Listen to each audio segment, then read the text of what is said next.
reality. Hindi ka lang na-enlarge. Ano yan? Slim fit. Kasya yan. Sige, so, mukhang kasya sa akin yan. Oo, kasyang-kasya yan sa'yo, sir. So mga ma'am and sir, throughout the day, we will keep track, our documentation team will keep track of your entries, and then they will assist us sa pagpili ng best reflection. So again, ulitin ko lang po ang mechanics. Balik tayo dito. Ayan. For our reflection, after this orientation, how has your perspective in the RPMS changed in view of the new normal? And don't forget to include ang ating hashtag yes na yes sa RPMS. Ayan, mga ma'am, so bigyan ko yan ng mga 3 seconds para mapicturean ang ating question. And also, ito nga ang napakaganda nating premyo. Ayan. Sir Angelo. Yes, Miss Bianca. Ayun. So, ibalik ko lang, no, dahil feeling ko na-excite na yung mga tao sa ating pa-reflection. Ibalik muna natin ang ating focus sa mga kaganapan yesterday.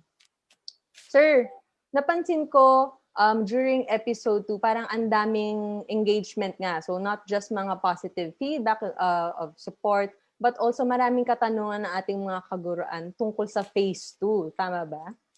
Yeah, kaya ngayong last episode natin o episode 3 ng ating 3-episode activity for the National Orientation for RPMS, gusto nating balikan ngayon muna kung ano yung mga napag-usapan natin kahapon at ano ba yung mga katanungan pa na kasi 'di ba kahapon ang dami talagang mga tanong, no, at sinabi natin na we'll reach out to all our teachers para sagutin ito with a material, no. Pero ngayon tingnan natin kung ano ba yung mga pinag-usapan kahapon at ano pa yung mga katanungan dapat nating linawin ngayong episode 3. Sige, sir. Update nyo kasi missing out in action ako kahapon eh. Ayan. Sige, for the benefit of you, Miss Bianca, at sa ating mga kasamang mga guro. Ayan. Balikan muna natin ang mga napag-usapan kahapon para ready tayo para sa episode number 3. Kasi nga, alam naman natin na phases 3 and 4 based sa teaser natin kahapon ang pag-uusapan natin ngayong hapon. Pero bago yan, so balikan muna natin ulit yung kompletong view natin ng RPMS cycle. And again, ito yung ating adjusted RPMS cycle timeline only for school year 2020-2021. So maliwanag po ha, etong adjusted timeline na ito. So pero yung mga activities, forms, lahat yan ay galing pa sa mga previous school years natin at magtutuloy yan. Pero yung timeline ay na nakikita natin ngayon sa screen natin ay applicable only for school year 2020-2021. Ayan. So napag-usapan natin nung episode 1 nung Lunes ang phase 1 which is performance planning and commitment. At kahapon nga ang phase 2, performance monitoring and coaching. At maya-mayang kaunti, tatapusin natin yung cycle, yung 4 na phases ng cycle na ito, ang phase 3 at ang phase 4. So pero ano ba yung mga pinag-usapan natin kahapon? Ayan. So ang phase 2 natin, ang performance monitoring and coaching ay nangyayari again year-round. So kasi ang ating mga observers and raters ay nagmo-monitor at nagme-mentor, nagko-coach ng ating mga ratees at nangyayari yan sa buong taon.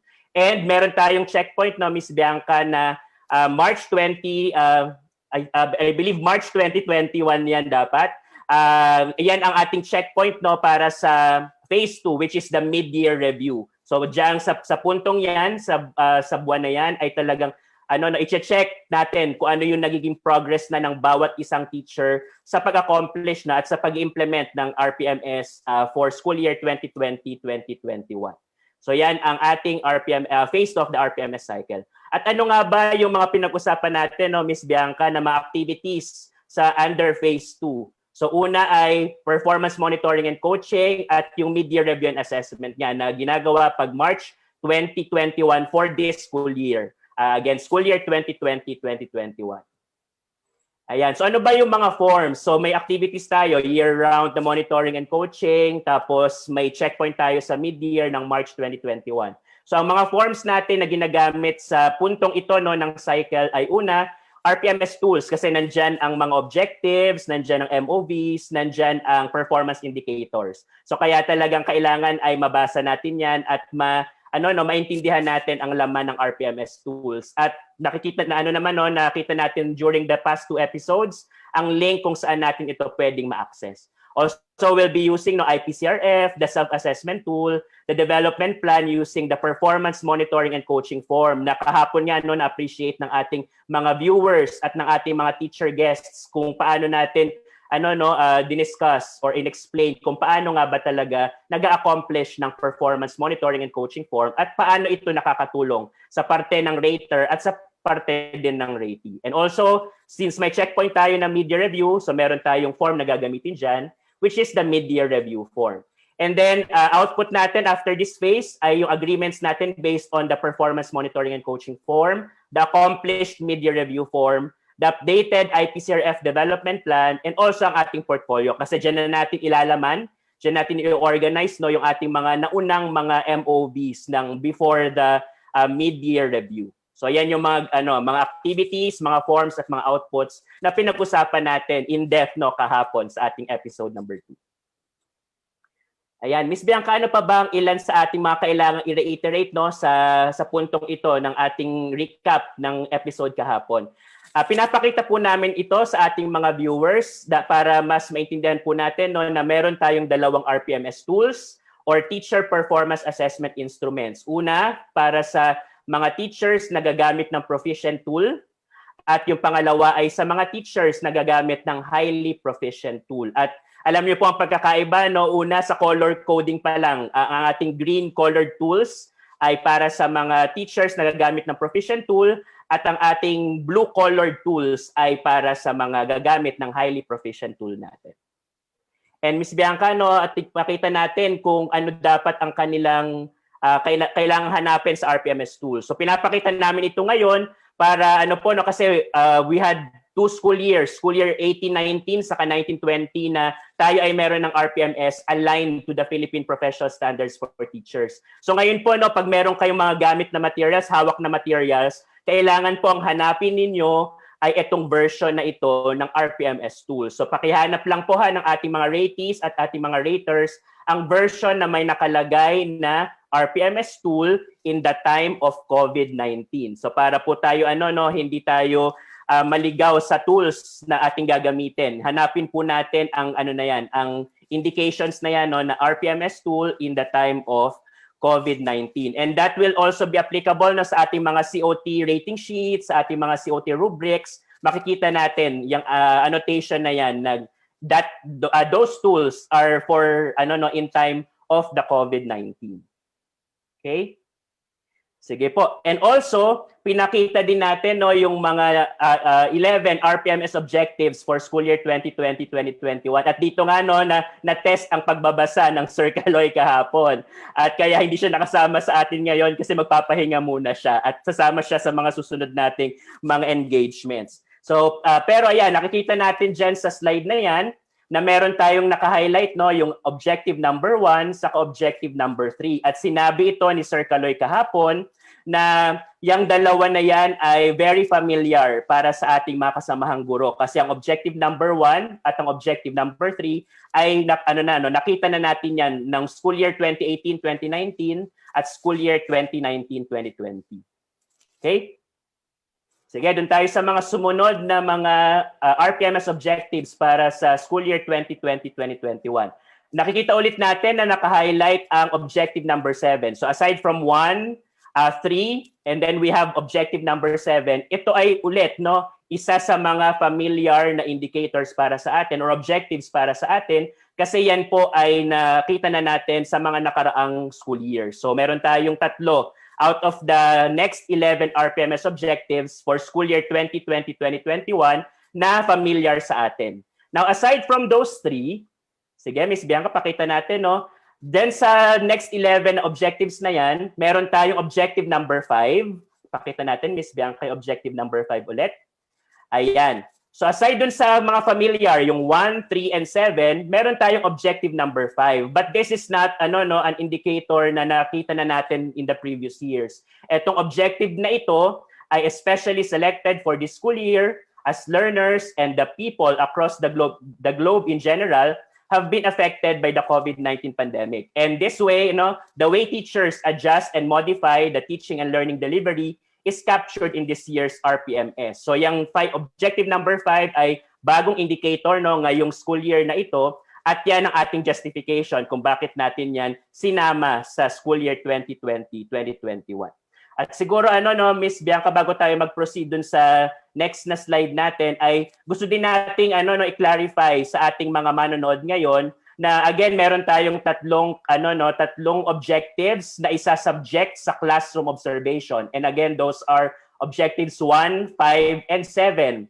Pero kung makikita nyo yan sa COT rating sheet, ang numbering niyan ay 1, 2, at saka 3. So meaning, ang COT indicator number 1 sa rating sheet ay equivalent sa RPMS objective number 1. So wala tayong problema doon. Pero ang objective number 5 ay COT indicator number 2. Okay? So tingnan natin yung mapping na ito para hindi tayo malito pag tumingin tayo sa ating mga iba't ibang mga tools for the classroom observation. At yung objective number 7 naman sa ating RPMS objectives, sa listahan ng RPMS objectives, ay COT indicator number 3 sa ating COT rating sheet. So please take note of that mapping. At para hindi tayo ma-confuse on the numbering of the RPMS objectives versus the numbering in the COT rating sheet or in the COT indicators. Ayan, Ms. Bianca, tingnan natin ang mga sumunod pang mga RPMS objectives na discuss ng Sir Caloy kahapon. So meron tayong objective number 8, 9, 10, at 11 at yan ay mga non-classroom observable RPMS objectives na natalakay natin yan kahapon.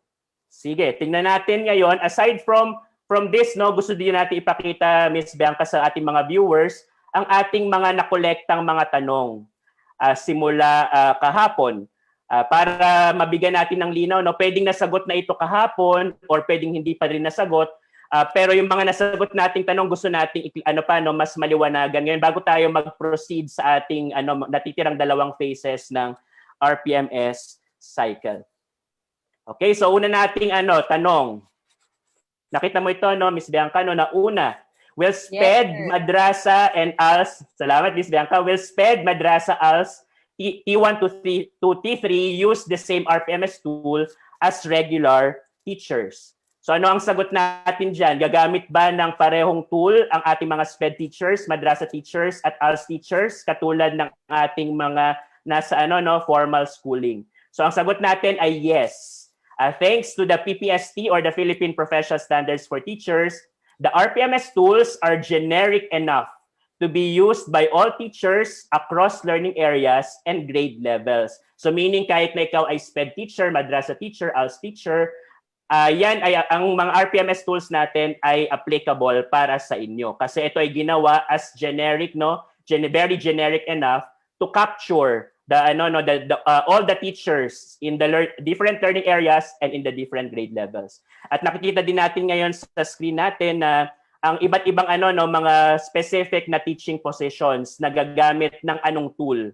So ang una natin ay yung RPMS tool for the proficient teachers. So we have teachers 1 to 3. We also have special education teachers 1 to 4, instructors 1 to 2 for for the tech box schools, and then special science teachers 1 to 2.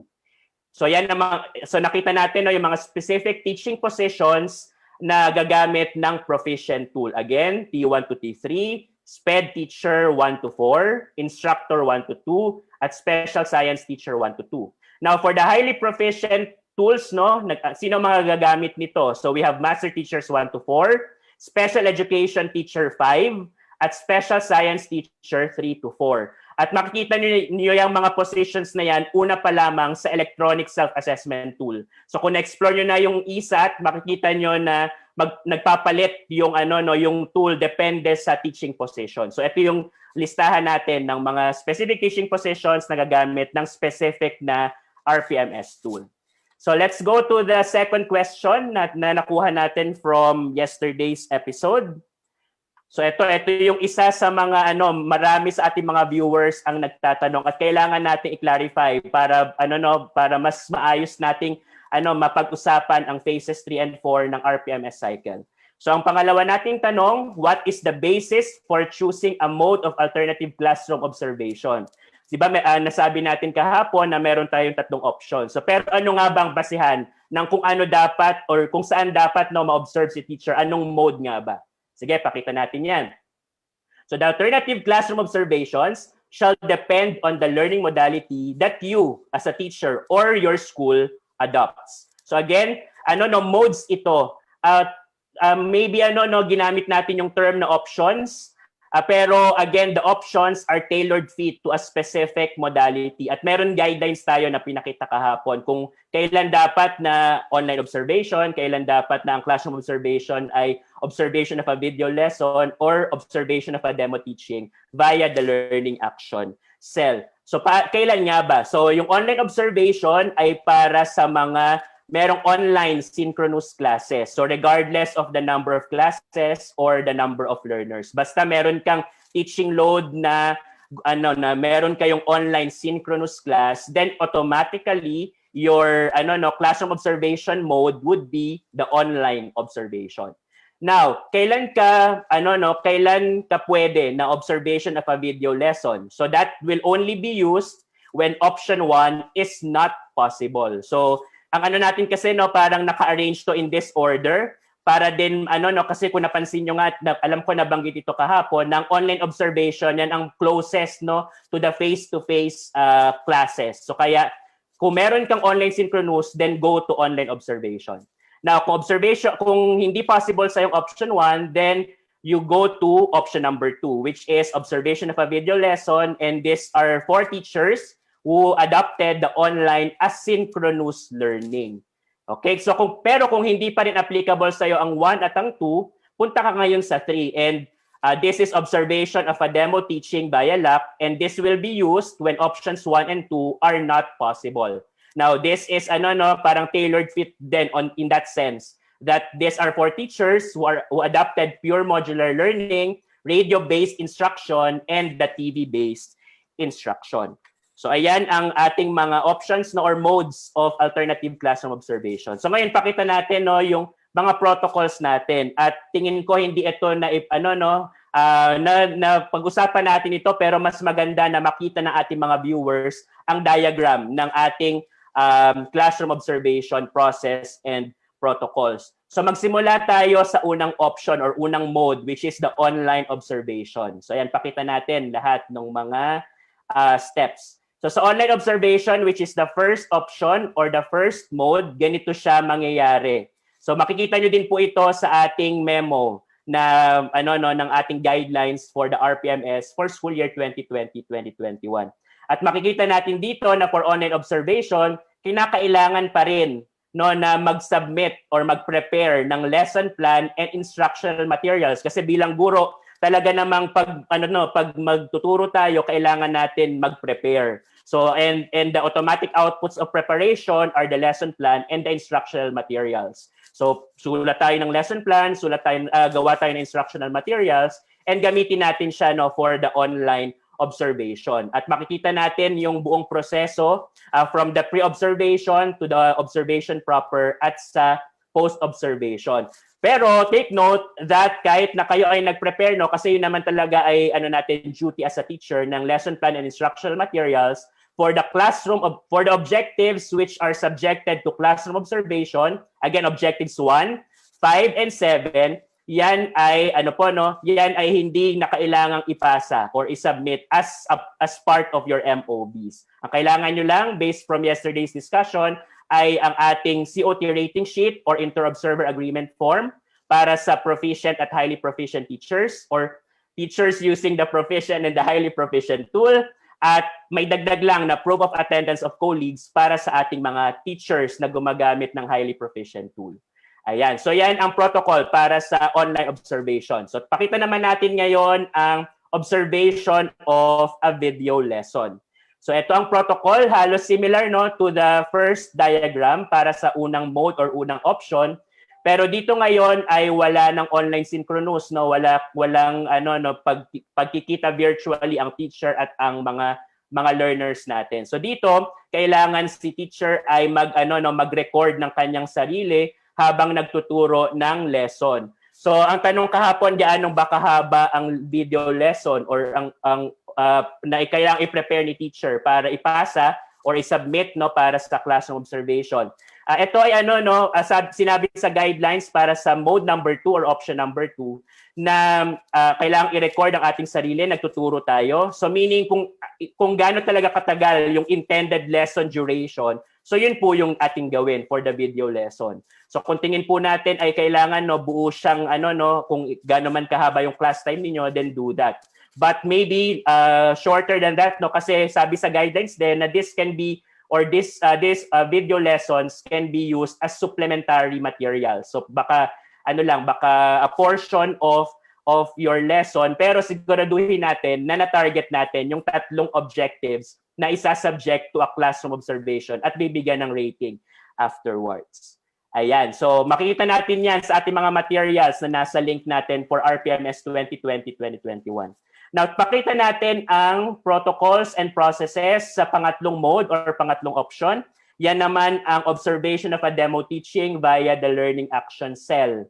So makikita natin na na ito naman ngayon ay wala. So parang katulad ng mode number 2, wala tayong mga kaharap na bata na synchronous. Pero ngayon ang magiging kaharap natin ay mga kasamahan nating mga guro. So it can be done, ating learning action cell sessions can be done virtually or face-to-face. Again, sinabi natin kahapon na depending on the IATF rules and regulations and the internal policies in your respective areas. So kung nasaan man kayo ngayon, ano ba yung mga guidelines natin ng IATF or ng division office? So kailangan lang mag-schedule dito ng LAC session para intended talaga para sa demonstration teaching.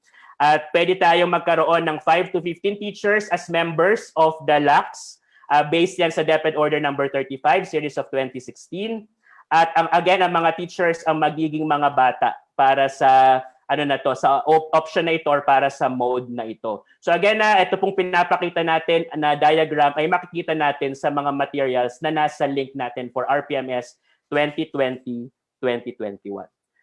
So ayan ang ating frequently asked question number 2. Now, let's go to the third. So ayan Ms. Bianca, marami tayong mga kailangan munang i-clarify, sagutin para mas maayos nating matapos ang 3 episodes na ito, phases 3 and 4, maya-mayang kaunti. At alam ko excited na ang ating mga viewers. So for question number 3, are school heads allowed to observe their teachers more than 2 times? So anong sagot natin dyan? Pwede ba na mag-observe ng more than 2 times? So ang sagot natin ay yes.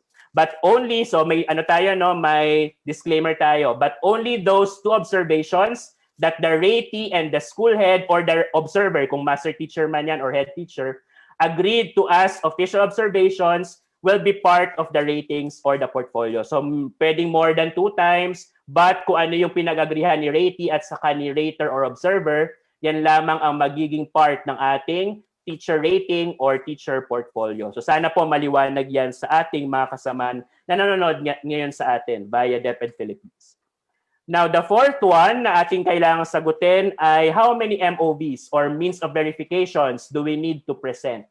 So siguro habang ako ay nagbabasa ng ating mga frequently asked questions, baka meron pa kayong mga katanungan na dagdag na pwede natin sigurong sagutin when we before we end the session or the episode for this day. So lagay lang po natin sa comment box ng ating live stream.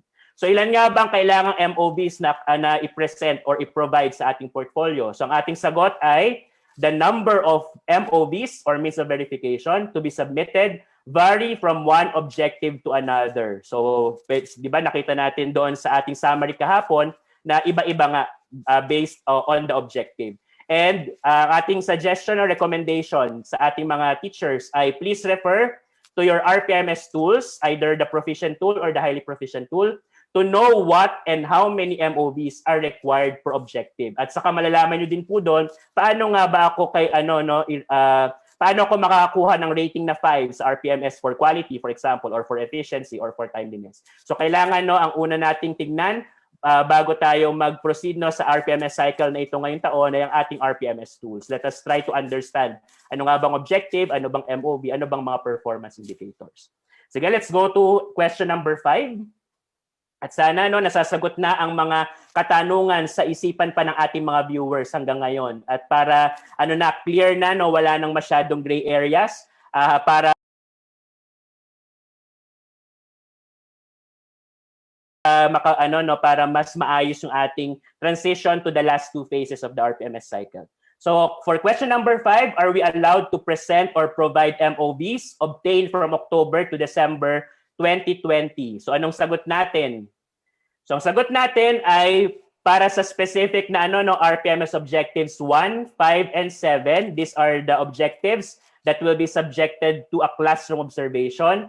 So the MOVs related to classroom observation should be obtained between January and May 2021. So kahit na meron po tayong mga naganap na classroom observation during October to December of 2020, yan po ay hindi na natin magagamit para sa ating RPMS for school year 2020-2021. And I know majority or if not of all of our teachers will understand na hindi lahat ng indicators, yung tatlo yung 1, 5 and 7 ay alam na natin nung October to December. So for example, yung number 5, yung may learners, special educational needs of learners in difficult circumstances. Hindi natin yan alam na kailangan palang i-rate yan for this school year. So now that we know, then we can prepare as much na i-prepare natin yung ating classroom observation para o yung ating lesson para sa classroom observation for this period, between January and May 2021. Yung ating dalawang required na classroom observations for this school year.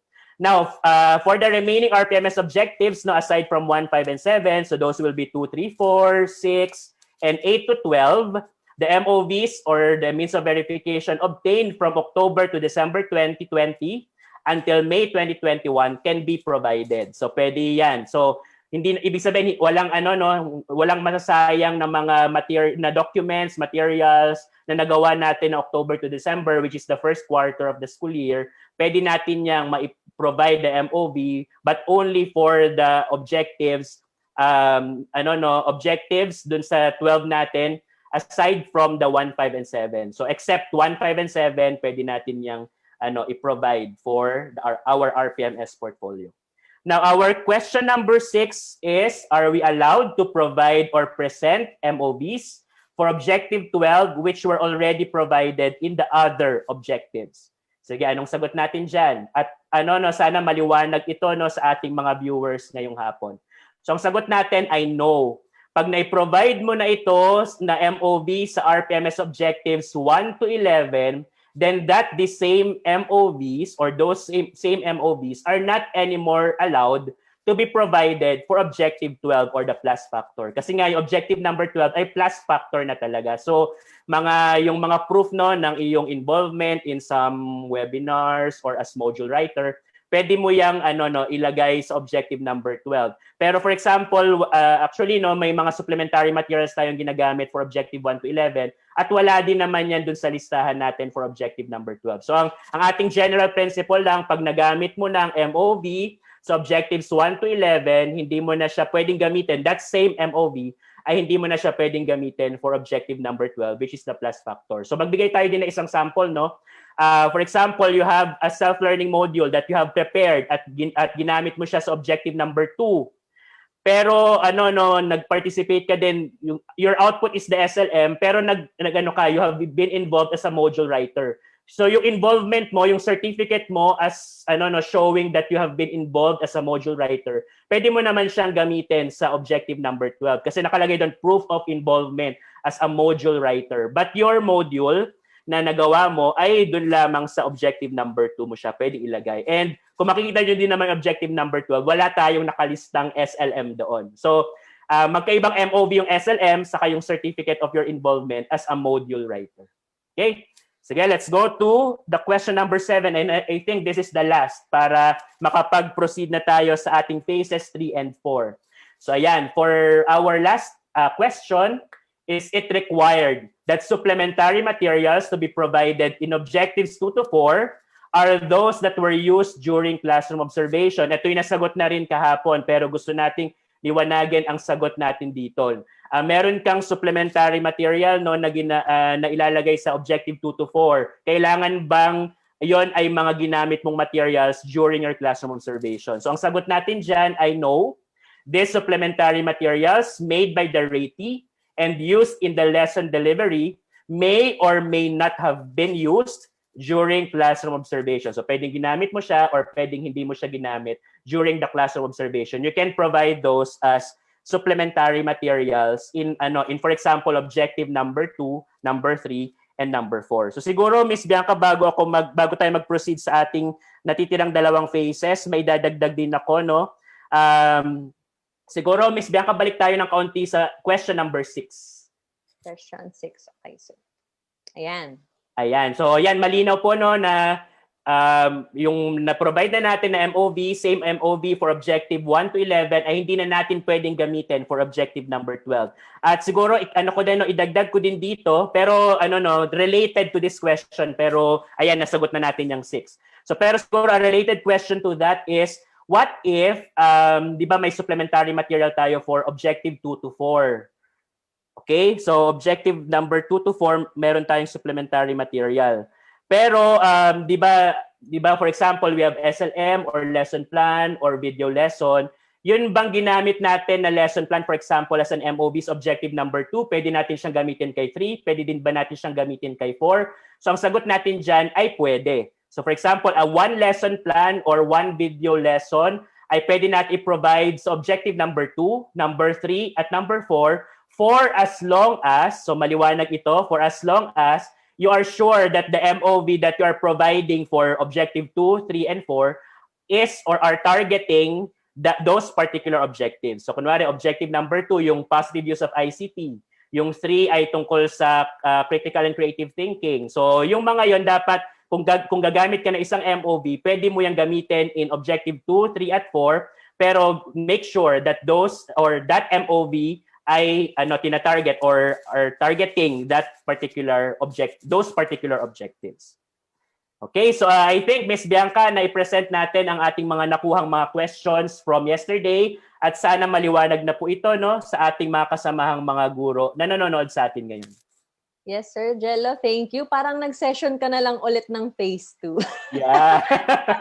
parang wala naman pala akong na-miss yesterday. Okay na tong refresher. Yeah, marami tayong mga kasi nakuha nating mga questions nagka-clarify, or mga questions talaga na hindi natin pa nasagot sa episode natin kahapon. So talagang this is the time na para sagutin natin ito para wala na masyadong gray areas as we proceed to the last two phases of the RPMS cycle. Yes, correct yan, Sir Jello. But before we proceed po sa ating main session, para sa mga kaka-tune in lang sa ating live stream, good afternoon. We are now at episode 3 of our RPMS School Year 2020-2021. And kung na-miss niyo po ang aming first part, mga ma'am and sir, meron kaming pa-contest na sinabi kanina. So sa mga bagong pasok sa aming live stream, pakisagot po ang tanong na ito and i-type ang inyong sagot sa ating chat box. After this orientation, how has your perspective in the RPMS changed in view of the new normal? Ulitin ko po After this orientation, how has your perspective in the RPMS changed in view of the new normal? So ayan po ang ating question for the day. Ang aming documentation team sa HRDB ay binabantayan ng aming comment section para piliin ang may pinakamagandang reflection. And mga ma'am and sir, don't forget na as soon as you type in your answer, don't forget to use our hashtag na yes sa RPMS. And also, don't forget to also include your SDO school or office. Ayan, Sir Jello, I think pwede na tayo mag-proceed sa ating next portion. I think may napapansin yung mga audience natin. Parang may kulang tayong 2 katauhan dito. Kaya nga, hindi makukumpleto ang 3 nating episodes na hindi natin sila nakikita at naririnig. Or makakota na rin pala sila from yesterday. Sige po, mga ma'am and sir, let's welcome back Teacher Ads and Teacher Lester. Ayun. Hello! Good afternoon, Teacher Ads, Teacher Lester. Gusto niyo ba magpakilala muna ulit before we proceed sa ating episode 3 for today? Yeah, Teacher Ads? Hello, everyone! Welcome back to the DepEd Philippines Facebook page. I am Teacher Ads, and I will be your guide in understanding ni RPMS-PPST. Hello po sa aking mga kasamahang guro na tagapagtaguyod ng susunod na henerasyon ng bansa, lalo na sa mga kasamahan kong guro sa City of Stars, Division of Quezon City, sa aming SDS, Dr. Janeline Rose B. Corpus, at sa aking mga kasamahang guro sa San Antonio Elementary School, lalong-lalo na sa aming school head, Mr. Antonio P. Miranda. Hello po. Good afternoon. Sir Lester? Yes, a wonderful Wednesday to our dear, passionate DepEd educators all over the Philippines sa buong kapuluan. Sa ikatlong pagkakataon, ito po si Teacher Lester John Cajes. Sabay-sabay po tayo. Together, let's shine and make others shine too. Let's do it mga kaguro. Magandang hapon po sa lahat. Ayun, thank you. I'm pretty sure na memorize na yan ng ating mga viewers, ma'am and sir. At balita ko, since na simulan nyo na, no, ang isa din sa mga na-take-away kung mga narinig ko from episode 2 ay punong-puno ng shout-out kahapon. So marami talagang gustong sali dito sa ating engagement, no, Teacher Ads and Teacher Lester. So tanong ko lang po, we are now on our final episode, our last day for the RPMS School Year 2020-2021. Ask ko lang po kayo, no, ma'am and sir, kamusta po ang experience so far?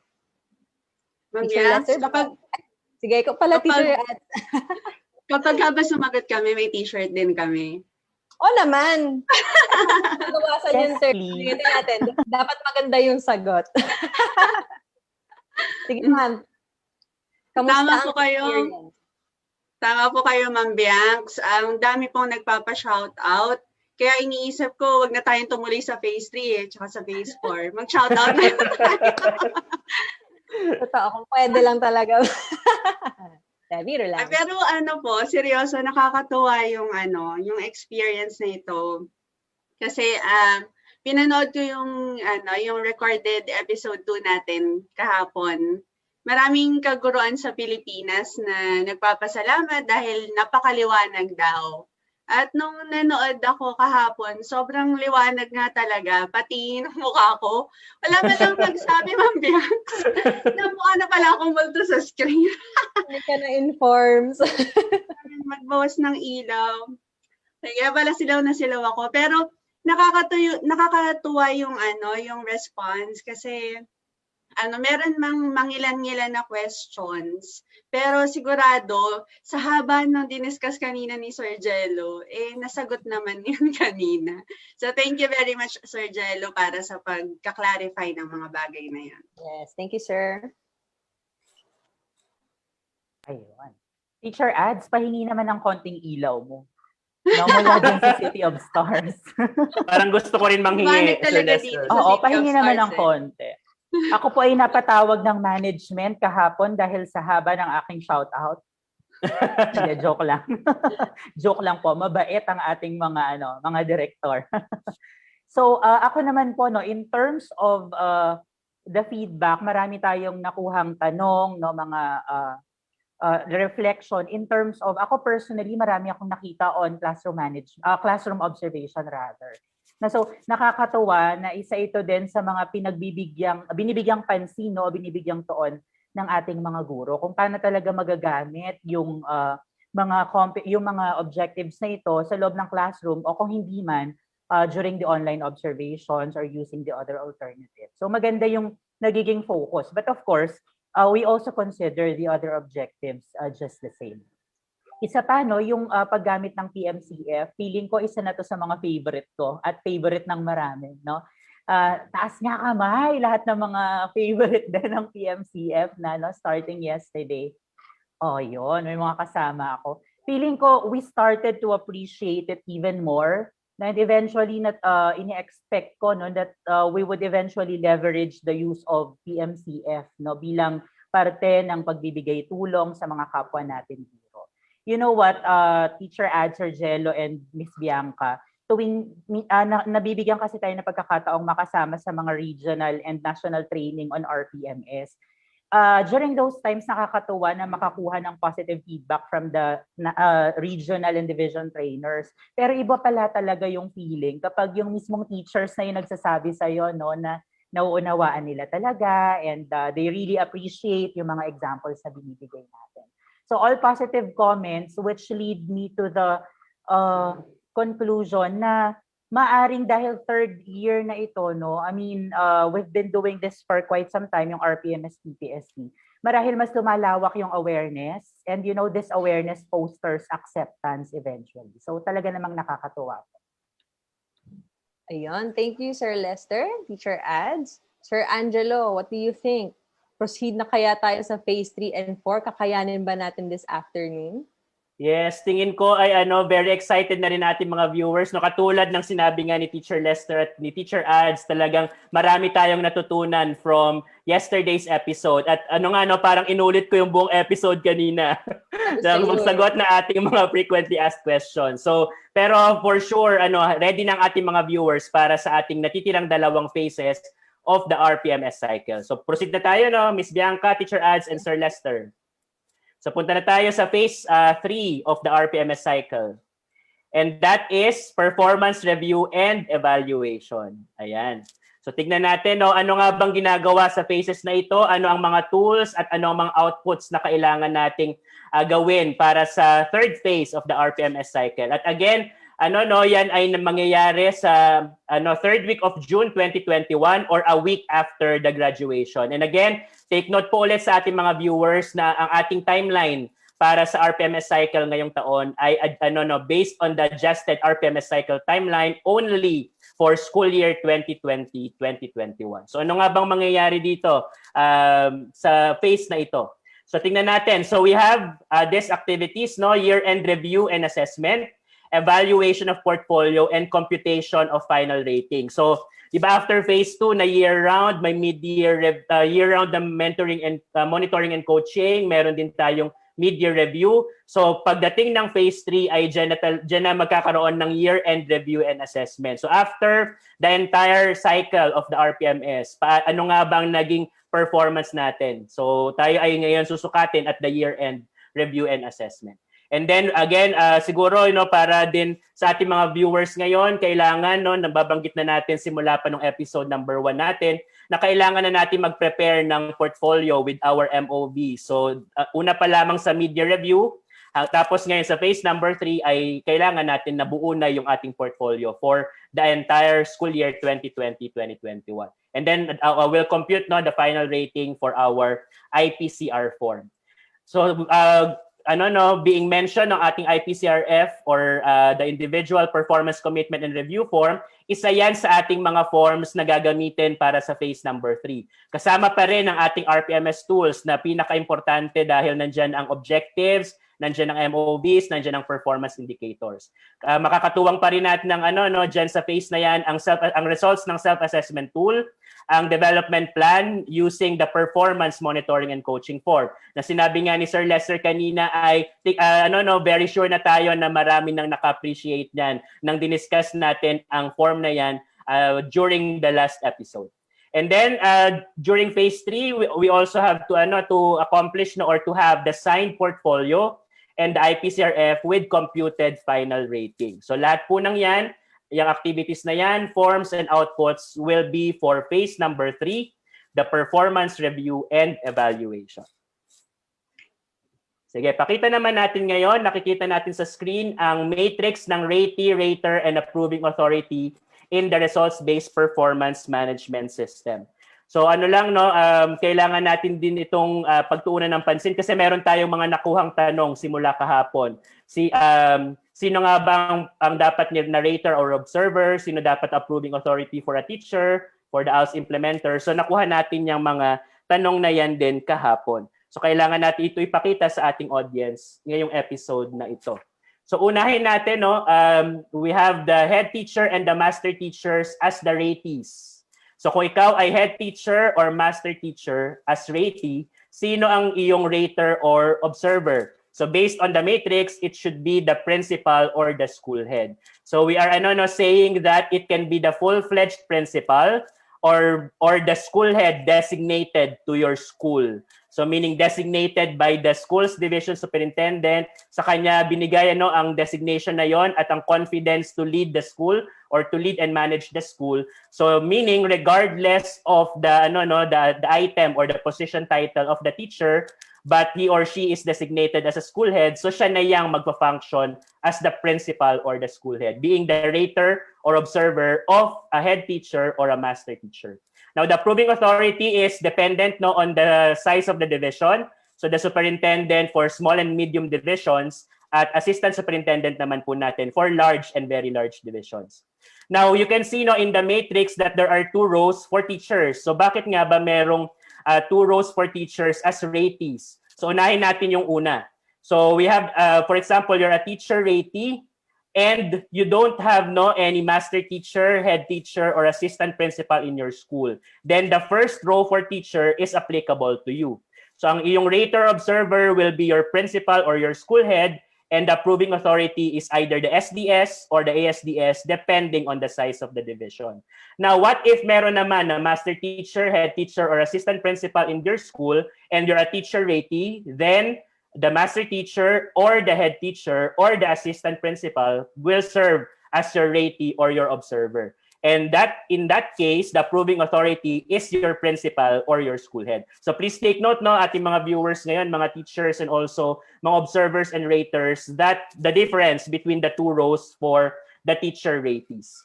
Now, for our dear ALS implementers, either school-based or community learning centers-based, meron tayong part of the matrix for you. So now, if you're a school-based ALS implementer, your rater or observer will be the master teacher, the head teacher, or the assistant principal. Again, if you're a school-based ALS implementer ratee, and your approving authority is the principal or the school head.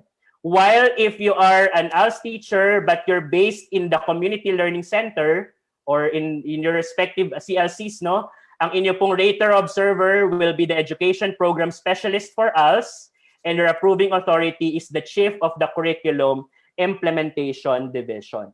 So yan po ay actually based dun sa ating mga nakuhang inputs from yesterday, may nagsasabi na bakit ba si education program specialist for ALS ang rater observer, and that is pag nakita natin ang DepEd Order number 2 series of 2015, medyo may kaunting difference. So ngayon kasi ay we are trying to transition na meron na tayo talagang specialist for ALS na sila po yung talagang magiging rater observer. And magkakaroon din tayo kasi ng revision of that DepEd Order because there are also key reforms in the department. Like for example, the rationalization plan, meron na tayong mga bagong positions ngayon. So that this is one way to transition to that particular revision. So yan po ang ating ratee, rater, and approving authority matrix for our results-based performance management system. Okay, so ngayon po pinapakita naman natin ang ating mga objectives ulit para sa RPMS 2020-2021. Yan po ay nabasa na natin kanina at ni Sir Kaloy kahapon. So hindi na natin ulit babasahin. So ang gusto ko lang po na i-emphasize dito sa inyong nakikita ngayon ay ang mga weights or ating weight distribution para sa bawat objective for the RPMS of school year 2020-2021. So makikita natin na ang objective 1, 2, 3, 4, 5, at 6 para sa mga teachers na gagamit or gumagamit ng proficient tool, yan po ay may 8% each na weight distribution. And meanwhile, for objective 7, 8, 9, 10, 11, parehas pa rin, 8% each pa rin ang ating weight distribution. At ang maiiba lamang ay ang objective number 12, which is the plus factor, which will carry the weight of 12%. So for a total of 100%. Now, for the teachers using the highly proficient tool, ganun din. For objectives 1, 2, 3, 4, 5, 6, also 7, 8, 9, 10, and 11, those objectives will carry an 8% weight each. At ang ating plus factor objective, which is objective number 12, ay 12%. So parehas lang for the teachers using the proficient tool and the highly proficient tool. So parehas lang ang weight distribution natin. Okay, so pagkatapos ng phase 3, no, pupunta na sa phase 4 which makikita natin maya-mayang kaunti. So pero bago tayo pumunta doon, no, Miss Bianca, kailangan muna natin sigurong tanungin ang ating mga teacher guests. Ito bang phase 3 na ito ay paano nangyayari sa ating school context? So pakinggan muna natin, no, ang ating mga teacher guests. Ano nga ba ang ginagawa dito sa phase na ito? At paano ito nangyayari sa school, ideally, no? Sige, pakinggan natin po muna si Teacher Ads. Ano ba yung mga naging experience mo during phase 3 ng mga nakaaraang school years natin? Tama ba yung mga pinagsasabi ko, Teacher Ads? Thank you, Sir Jello. Pangalawang t-shirt na to. Okay. So, Sir Jello, kasi minsan, kaming mga teachers na sinasabi namin nahihirapan kami sa pag-ayos ng portfolio, no, sa bandang dulo ng taon. Nung first time na nag-release ako ng video sa YouTube, March po iyon. At hindi pa tapos ang school year, kaya nagsabi sila na how to be you po, Teacher Ads. Kasi naayos na before pa March. Kasi posible po talaga iyon. Habang tumatakbo ang school year, pwede na po talaga tayong makaipon paunti-unti ng mga documents natin by studying the MOVs and the RPMS tools. Kung ano yung gagamitin natin, kailangan aaralin talaga natin yun para sigurado tayo na makukuha na natin yung ating mga documents. Pag nakadalawa na po tayo ng observations this school year, magkakaroon na tayo ng 2 rating sheets at iyon na po yung ating attachment for the 3 objectives na i-observe. Yung mga iba naman po, we can work on them anytime during the school year, before the school year ends, para marami na tayong hawak. Sana po, hindi natin hahayaan na matatambakan tayo para hindi na po tayo masa-stress sa bandang dulo. Magsisimula po tayo ng taon na maganda at gwapo at matatapos din tayo ng taon ng maganda at gwapo pa rin at hindi hagardo versosa. Pag naayos na po natin, alam natin based on the tools na naisama na natin yung mga kailangan natin, ipapasa ko na yun kay Sir Lester para siya naman mag-rate ng maayos. Ganon. Ayan, salamat Teacher Ads, no, and that confirms, no, talagang yung mga sinabi natin kanina na nangyayari na activities, forms at mga outputs ay talagang yon ang kailangan nating gawin for phase number 3. And yun nga ang ating tip, no. Salamat din sa tip na yon para sa ating mga kasamang mga guro na wag na nating paabutin, no, ang pagtatapos ng school year na ito bago pa tayo mag-organize ng ating mga means of verification para ilagay sa portfolio. So kailangan talaga ay as we finish or as we produce that output at alam natin na yan ilalagay natin sa MOV, itabi na natin agad, no, i-organize na natin agad. Yan, maraming salamat Teacher Ads. By the way, Sir Lester, sa iyo naman po as master teacher or the rater, paano naman po ito nangyayari sa inyong school? What's your experience? Yes, no. Sir Jello, before I answer your question, gusto ko lang ding sabihin, no, na as a master teacher, as a ratee myself, ginagawa ko rin yung mga sinasabi ni Teacher Ads. And I agree na mahalaga talaga yung preparation. Sabi ko nga, I was about to say earlier, mahalaga na sa phase 1 pa lang, talagang tingnan na natin yung mga MOVs, yung mga indicators. Kasi you know what, kung sisimulan po natin, no, dear teachers, na tingnan ito in the middle of the school year, for example, baka overwhelming nga talaga siya. Kasi at first glance, di ba, kung nakita natin yung listahan, medyo overwhelming. But I realized, kung ito pala ay titingnan natin sa umpisa pa lang, baka unti-unti na-absorb natin siya, na unti-unti na-accomplish natin siya. And eventually, it will just go with the flow. No? As we do our job, as we do our duties, ay nakukuha din natin yung mga MOV nito.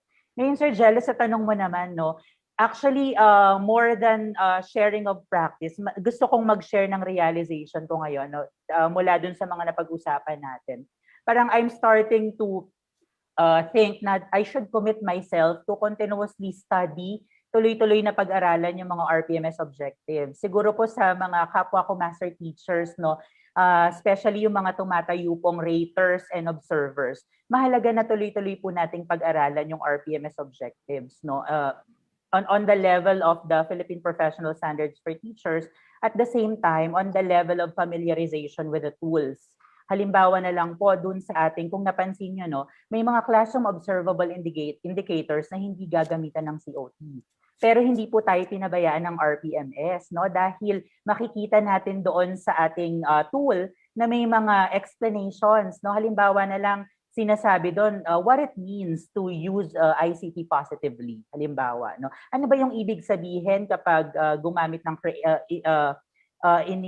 pino-foster ni teacher yung creative and critical thinking, including HOTS. What does it mean to give feedback to learners? What is the appropriate feedback? What does it mean to give a timely feedback to learners? So, sa mga kapwa ko po, master teachers at sa iba pang mga raters, siguro sama-sama, no, samahan niyo ako in my journey na talagang pag-aralan pa yung tool, no, namnamin yung tool, kasi I'm sure ito po ay pinaghandaan talaga ng mga nagsulat na ng mga writers. Because eventually, Sir Jello, ito ay alam kong ginagawa na rin naman, no, ng mga kasamahan natin sa field. Ito rin kasi yung gagabay sa atin kung paano i-appreciate yung mga pinapasang MOV ng ating mga ratees, no? Kasi syempre hindi lang basta natin tatanggapin yan. We also have to evaluate whether or not the MOVs are valid. No, I think it's high time to really consider that, to really put that in mind po, no, na alisin na natin, basagin na natin yung notion na kapag RPMS, ibig sabihin bilangan ng MOV lang. Because that's a myth. Ayan po ay isang myth, no? Hindi po katotohanan na nagbibilang lang tayo in terms of RPMS. Kasi our ultimate goal really is to look into the quality of the performance. So after all, PPST is really elevating teacher quality po naman. No? I mean, ang sinasabi ko po, ang haba, no? Si Sir Teacher Lester talaga pag nagsalita, ang haba. Kilala na ako ng mga viewers natin. No? Pero ang gusto ko pong sabihin ay, siguro tayo bilang raters, no, bilang observers, we have our judgment. No? We evaluate based on our judgment. Pero at the end of the day, sana guided pa rin po tayo ng standards. No? Guided pa rin tayo kung ano yung sinasabi sa tool, kung ano yung sinasabi ng standards. Because having those things, napaisip din po ako, bakit ba natin ginagawa to? Bakit kailangang tama yung binibigay nating score? Bakit tama yung ginagawa nating, binibigay nating rating sa ating mga ratees? No? Siguro marami pong magsasabi for the purpose of fairness, no? Para fair, para may justice, para may justisya. Pero naisip ko din, maybe it goes beyond that. No? Kasi I think the very purpose of really gauging the teacher performance ay para malaman din natin kung saan tayo papasok in terms of assisting them, in terms of mentoring them. Ako, ma-appreciate ko po, no, kung ang aking rater at mentor ay mabibigyan ako ng insight, no, based on my performance for the year and what else I can do in the succeeding years. I think that's one of the best things about really gauging our performance using the RPMS. Thank you very much, Sir Lester, for that very wonderful message to all our master teachers, no? At ayan po ay parang inspiration din, no, nagagaling sa isang Teacher Lester na nagbibigay ng inspiration sa ating mga kasamahang master teachers din, na talagang ito ay I believe na ako personally appreciate all our master teachers kasi nga you are putting on two hats. So being a ratee and being a rater, and that is that deserves talaga yung gratitude natin, no, and then the commendation also. Pag talagang nagawa natin ito ng maayos at ma-improve natin yung ating mga mentees also. And siguro yun yung yung message na gusto nating iparating sa ating mga master teachers and also to all our teachers to support one another para tayong lahat ay nag-i-improve, nagde-develop. Okay? Sige, with that, Miss Bianca, Miss Bianca, meron ka masasabi ba sa messages ni Teacher Ads sa ni Teacher Lester sa paggawa ng phase 3 of this RPMS cycle? Sure, tagos. Wow. And I think actually, habang nag-share nga sila nung kanilang mga ginagawa, binabantayan ko din yung comments natin. Kasi naalala ko, delayed nga pala tayo pag ganito, pag itong mga live stream na to, delayed ang ating mga comments. So actually, sa ating mga manonood ngayon, so aside po sa mga sharing ni Teacher Ads and Teacher Lester, we are also inviting you to share with us po. We are now 88,000 and I'm sure marami pa pong teachers na makikinabang sa inyong mga tips, sa inyong mga insights.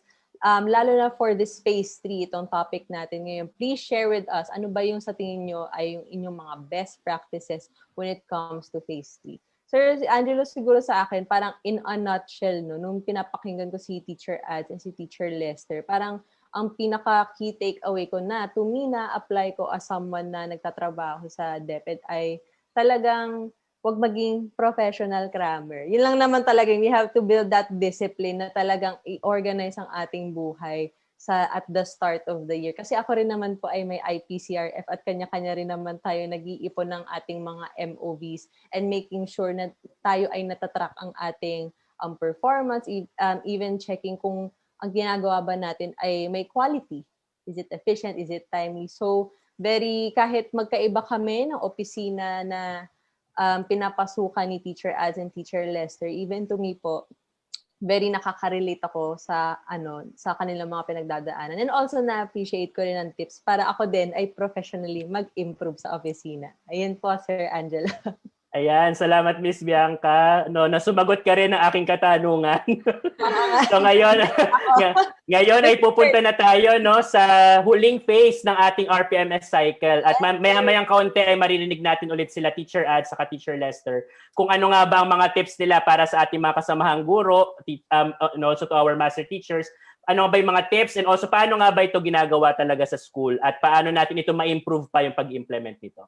Sige, punta tayo sa last phase of the RPMS cycle. We're now on our last phase at ayan nga, ito na ang magka-cap off ng ating 4-phase RPMS cycle. So pero maya-mayang konti maririnig pa natin ano nga pa ba ang mga materials na kailangan nating malaman para ma-improve pa tayo katulad ng sinasabi nga nila Teacher Ad saka Sir Lester kanina. Ayan, so again, phase 4 of our RPMS cycle is the performance rewarding and development planning. And that will happen, syempre, immediately after the school year, yung ating July 2021. So yan ay based on the adjusted RPMS cycle timeline only for school year 2020-2021. So titingnan natin kung ano ba yung mga further adjustments pa sa mga susunod na school years. Abangan natin yan. So but going back to phase number 4, ang ating activity na kailangan gawin dito ay after after the phase 1 na mag-self-assess tayo, phase 2 ay mentor, monitor and coach ay all year round. Mag-year-end review tayo ng phase 3. Ngayon naman, bago tayo ulit sumabak sa panibagong cycle ng RPMS, kailangan nating mag-ways forward and development planning. Ano na nga ba ang ating plano sa mga susunod na cycle pa ng RPMS? Ano bang realizations and reflections natin after nung nakaraang RPMS cycle. So dito nangyayari yon sa phase number 4. At ang kailangan nating form na magawa dito ay ang final IPCRF development plan. At ang ating output ay, since ito ay performance rewarding and development planning, ay meron tayong rewards and recognition at ang ating IPCRF development plan. So yan ay lahat ng in a nutshell yan ang mangyayari sa ating phase number 4, which is performance rewarding and development planning. Okay? So, tingnan natin yung sample natin na development plan dyan, Miss Bianca. So, ang development plan natin ay nagko-contain or ang included dito or makikita natin sa development plan na again, ginagawa natin during phase 1 after we accomplish the ESAT or the SAT. Tapos sa sa phase 2 natin ay nagkakaroon sa media review ng tinitingnan natin kung yung mga objectives ba natin, yung interventions natin in the development plan in phase number 1 ay akma pa or meron ng kailangang i-revise ng kaunti. Tapos sa phase 4 ay meron na tayong development plan before again moving on to the next cycle of RPMS. So ang nilalaman nito ay strengths and development needs. So the strengths are competencies which the ratee demonstrated consistently and areas that meet or exceed expectations. So pwedeng ito ay galing sa ating mga RPMS objectives. Ano nga ba yung based on the assessment ng ating mga teachers and also the assessment of the rater to the teachers. Ano nga ba yung mga strengths na ito? Ano nga ba yung mga competencies na na-meet at yung nag-exceed pa sa expectations? Meanwhile, for the development needs ay ito naman yung mga competencies which ratee rarely demonstrates and areas where the ratee has room for improvement and has not met the expectation. So we are balancing yung strength. Ano nga ba yung mga kalakasan ng isang teacher sa RPMS objectives na priority for that cycle and also yung mga core behavioral competencies din. So we have the functional and the core behavioral competencies. And also yung mga development needs din. Ano nga ba yung mga competencies na ito na kailangan pang ng further ng further technical assistance or ng coaching or ng mentoring or any other learning and delivery modalities or learning and development modalities. Ayan, so pinapakita natin ngayon sa screen ang sample na template ng development plan. Nakita natin ito during phase 1 ng ating episode 1 at nakita din natin ito during episode 2 kahapon. Kasi nga merong nangyayaring initial na development plan tapos nire-revisit natin hanggang makarating tayo sa development plan na dadalhin natin sa susunod na RPMS cycle. So this strengths and development needs ay mga either qualitative comments, observations, or recommendations. At makikita niyo itong template na ito sa ating link of our materials for RPMS 2020-2021. At makikita niyo din sa template, aside from the strengths and development needs, meron tayong action plan. Ano na nga ba ang balakin ng mga teachers sa pag-hone pa ng mga strengths at pag-address ng mga development needs. So we have the learning objectives and the intervention. Attend ba ako ng training? Attend ba ako ng mga webinars? Ako ba'y magpapa-coach, magpapa-mentor sa aking ratee, sa master teacher, or sa head teacher, or sa aking school head? So yan ay lalamanin ng ating development plan. And also, dapat meron tayong timeline. Ano nga ba ang ating projected timeline sa bawat pag-address ng ating strengths at development needs? At ano nga ba yung mga kailangan pa nating resources? And pag na-accomplish natin itong development plan na ito ay magandang basis ng ating mga raters or observers, ating school heads, para bigyan pa tayo bigyan pa ang mga teachers ng further technical assistance, mentoring, monitoring, and coaching, among others. Yung mga pwede pang maibigay na ma-extend na mga tulong pa ng ating observers. Okay? Sige, bago tayo mag-proceed dyan, Miss Bianca, tanungin muna natin ang ating mga teacher guests, Teacher Ads, Teacher Lester. Siyempre, mamaya, Miss Bianca, tatanungin din kita. So, mag-prepare ka na dyan. Ngayon, ay tingnan natin, nakita natin ang Phase 4, Performance Rewarding and Development Planning. So, gusto ko lang malaman ang mga tips at kung paano experiences nila Teacher Ads and Teacher Lester pagdating sa phase na ito. Paano nga ba ito nagiging beneficial sa professional development mo, Teacher Ads, Teacher Lester? At bilang isang master teacher, Teacher Lester, paano ito nagiging beneficial sa iyong mga ratees? So siguro I'll start with Teacher Ads. Yes. Kala ko, let's start with Teacher Lester naman. Okay. So kapag po dito sa reward, kapag naisip yung reward, parang minsan ang naiisip lagi natin, PBB yan, monetary lagi. Pero hindi tayo doon magpo-focus kapag ito yung pinag-uusapan natin. Kasi mas gusto ko po sana kayong i-lead sa pag-improve professionally. Doon naman yung pag-usapan natin kasi wala po akong magagawa sa PBB. Doon po tayo sa professional development kasi meron po tayong magagawa dito gamit itong mga tools natin dito sa ating RPMS. Kagaya lang nitong development plans. So, ito pong development plan, nakikita natin at the end of the school year kung ano yung mga weaknesses and strengths natin na doon sa weakness, pwede pa tayo mag-improve. Doon sa ating mga strengths, kung gusto pa rin nating mag-improve, pwede pa rin naman po, wala namang problema.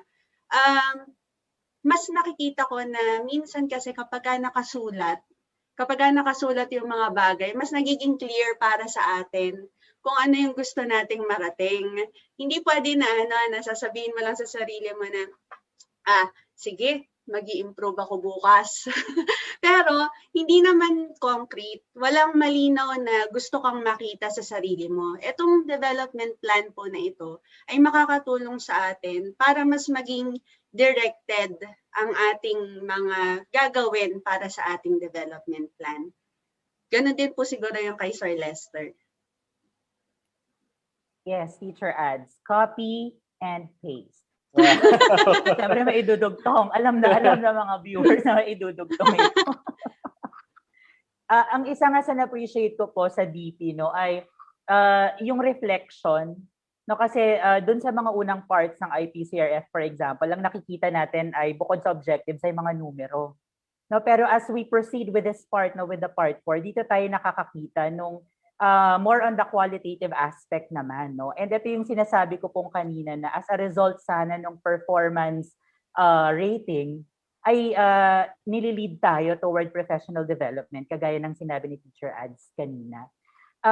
Ako, on a personal note, no, ang natutuwa ako dun sa mga, kasi tayo ay mga nakabasa ng mga ng mga DP mula doon sa nakaraang cycle, mula doon sa nakaraang isinubmit na IPCRF. Nakakatuwa, nakabasa tayo ng mga entries na meron ng mga online, attending online seminars, for example, or webinars. So, ibig kong sabihin, nakikita natin na hindi lang ito generic na tool. Kasi kung we will treat this as something generic lang, baka ang ilalagay lang natin dyan, attend the seminar, read books.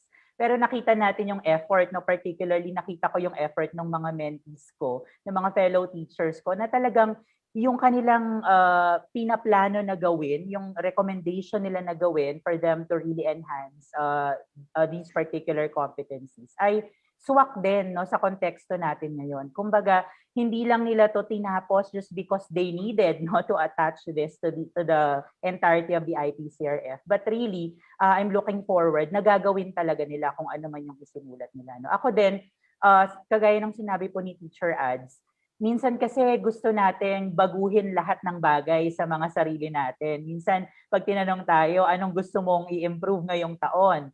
Lahat. Gusto ko baguhin lahat. Pero nakita ko dito sa DP, sa paggamit ng DP, na pwede naman palang mag-focus ka muna sa isa, dalawa. No? And minsan kasi din, kapag nag-focus ka sa isa, dalawa, targeted siya. At the same time, minsan, unknowingly, na-enhance mo na rin yung ibang competencies mo. No? So, yun po. It's really targeted. At the same time, it gives us a clear-cut direction on what we really can do to enhance our performance. Thank you, Teacher Ads and Sir Lester, sa inyong mga tips. Again, these are tips coming from those who really practice yung itong mga RPMS cycle na to for teachers. And again, very appreciative kami sa team kami dalawa ni Miss Bianca, sa inyo po, sa inyong presence ngayon, Teacher Ads and Sir Lester, para sa itong mga inspiration at saka mga tips na ito na ibinibigay natin sa ating mga kasamahang guro na nanonood sa atin ngayon in the DepEd Philippines live stream. Ayan. Miss Bianca, ready ka na ba sa iyong reflection din? Pati ako din pala, sir. Oo, kasama ka din. Guest ka na. Ako na ang host. Sige. Nakabalik yung tanong niyo, sir. Ano yung? Ayun sa mga binanggit ni Teacher Ads sa ni Sir Lester, ano yung mga reflections mo din pagdating dito sa phase na ito ng RPMS cycle? For me naman, sir and ma'am, itong development plan natin, itong part 4 natin ito, parang to me na-appreciate ko yung the honesty behind it. Kasi parang dito ko nga nalalaman kung ano nga ba yung strengths and weaknesses ko. Actually, the first time na na-encounter ko tong tool na to, ako lang, dahil ganito akong tao, syempre, pag nakikita mo agad na on paper pa na ito yung weakness mo, parang nakakaparang, ay, ano ba yan, mahina pala ako dito. Kasi yun nga sobrang iba talaga pag written siya. Tapos yung na-mention pa nga ni Sir Lester kanina na iba naman dun sa isang document, puro numbers lang. But on this particular tool, talagang nakasulat kung ano yung mga development needs mo. And then, I think from my personal experience, maganda din na kami nung rater ko ay very open and they were able to create a safe space to give me feedback. So actually, nung ginawa ko na siya, eventually year after yun nung ginagawa kong IPCRF ko, even itong develop plan ko, hindi na siya as daunting, hindi na siya as scary kasi nilulook forward ko na rin na, for this year, ito yung mga kailangan kong i-improve, ito yung mga kailangan kong i-target. Next year, ano naman kaya? So parang nabuo ko yung discipline to like improve myself para mag-professionally grow din ako. So, okay naman, sir. Yun lang. Okay. To make it short, okay naman tong DP na. Salamat, Miss Bianca. At mamaya bibigyan din kita ng t-shirt na limited edition dahil sa iyong input na yan. Siyempre sila Teacher Lester saka si Teacher Ads meron din mamaya. So parang nagtatali ako 2 na ata kay Teacher Ads. Tapos parang 3 na ba Teacher Lester yung sayo. So mamaya ibibigay natin. Sa haba ng sagot. Naubos yung audience natin. Baka wala na tayo mapamigay. Ayan. So ngayon ay tingnan natin and I appreciate no, sabi nga binubuo no, sabi mo Miss Bianca. At ito na nga yung phase na parang binubuo natin yung isang buong cycle. So buo na natin yung phase 1 natin, yung phase 2, phase 3 at phase 4 at ready na tayo moving forward sa isa na namang panibagong RPMS cycle. But before that no, before natin buuin talaga yung episode natin ngayong hapon, ay tignan natin saan nga ba ginagamit ang mga results ng IPCRF natin pagdating sa phase 3 at phase 4. Ayan, tingnan natin katanungan na ito ang sasagutin natin ngayon. So how do school heads, division, and regional HR personnel analyze the summary results of IPCRF data? Kasi kung mapapansin natin sa memo na ito, no, sa phase 4, kasama din dyan ang IPCRF data collection para sa ating mga teachers. So paano nga ba ito gagamitin ng ating mga school heads, division, and regional HR personnel? So ito based on the DepEd Order number 2, series of 2015, our guidelines on the implementation of the RPMS. Ito ang mga gamit ng mga results ng ating RPMS ratings. At ginagamit ito ng raters, ng BHROD at ng NAEAP, ating National Educators Academy of the Philippines, ang ating mga performance management teams in the schools, division, region, and the central office, at ang ating praise committee. So paano nga ba ito ginagamit ng raters? So ang raters ginagamit ang results ng RPMS ratings in identifying and providing the kinds of interventions needed. So ano nga bang ang kailangan ng isang guro? So tailored fit nga sabi nga ni Sir Lester kanina na ang mga interventions ay targeted para sa bawat rating. So yan ang nagiging gamit ng ating mga numerical na RPMS ratings pagka-transform niyan into something qualitative and to our initiatives na makatulong sa ating mga teachers. Now for BHROD and NAEAP, ginagamit natin ang results ng RPMS ratings in consolidating and coordinating developmental interventions which shall form part of the Human Resource Plan or HR Plan and basis for rewards and incentives. So ito yung sinasabi kanina ni Teacher Ads na tungkol sa PBB, monetary incentives. So pero kanina nag-focus ang ating mga teacher guests on how the phases in the RPMS cycle and these ratings are used for the benefit of the teacher. So yung pag-improve at pag-develop pa. Now for the performance management team, this is being used the RPMS ratings are used for identifying potential praise awards nominees for various awards categories, like for example the Lingkod Bayan Awards and the Metro Bank Awards, to name a few. And then for our praise committee in the division, in the region, ito ang ginagamit natin ng RPMS ratings in determining top performers of the agency who will qualify for awards and incentives. So ito yung mga gamit ng RPMS ratings natin after the entire RPMS cycle. Okay, so ano ba yung mga tips natin for our school heads, HR, and the organization to further utilize our consolidated RPMS data? So let's start with the school level. So ngayon wala pa yung ating electronic na IPCRF for school year 2020-2021, pero you expect that this is somewhat similar to what you have used in school year 2019-2020. So pag nakolekta natin itong mga data na ito, ang schools ay malalaman nila kung ilang teachers, so how many teachers got which rating in which objective at each position or subject area. Masasagot din ang katanungan na which objectives should be considered as learning and development priorities. Ano nga ba yung mga kailangan na i-prioritize? Mag-focus tayo doon ng mga objectives based on the RPMS results and based on the school-wide consolidated IPCRF data. What learning and development activities and programs can be developed to immediately address the needs of teachers? And how can the school head improve his or her instructional supervision plan or mechanism to support his or her teachers? So nakikita natin na maraming pwedeng mga katanungan na sagutin ang ating mga ating RPMS ratings na nakukuha during the IPCRF data collection in the school level. So ngayon pumunta naman tayo sa SDO-RO and the central office levels. Ano nga ba yung gamit nitong RPMS ratings na ito at ano yung mga katanungang nasasagot nito? So una, which objectives should be considered as learning and development priorities based on the division pag sa SDO and the region-wide for the ROs, consolidated data?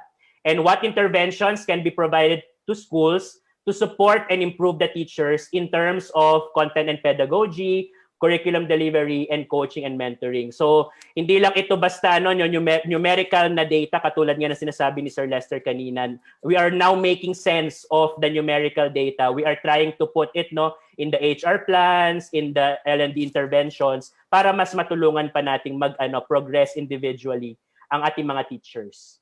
Okay?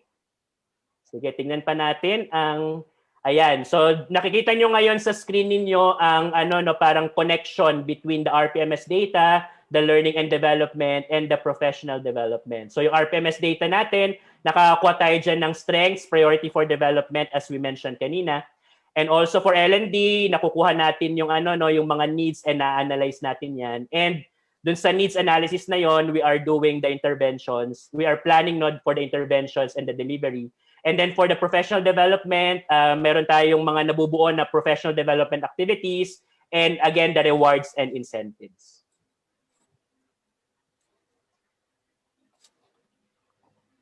Ayan. Tapos, parang bubuin na natin yung yung cycle na yan and we prepare and organize for the next cycle. So that that concludes yung 4 phases natin ng RPMS cycle. So pero mamaya stay tuned ng ating mga viewers para sa ating discussion on the support materials. Paano nga ba tayo matutulungan ng mga materials na ito para mas maunawaan pang RPMS para sa school year 2020-2021. Pero before that, Miss Bianca, baka may mag-award na ba tayo ng mga t-shirts? Mamimigay na tayo ng t-shirts ngayon?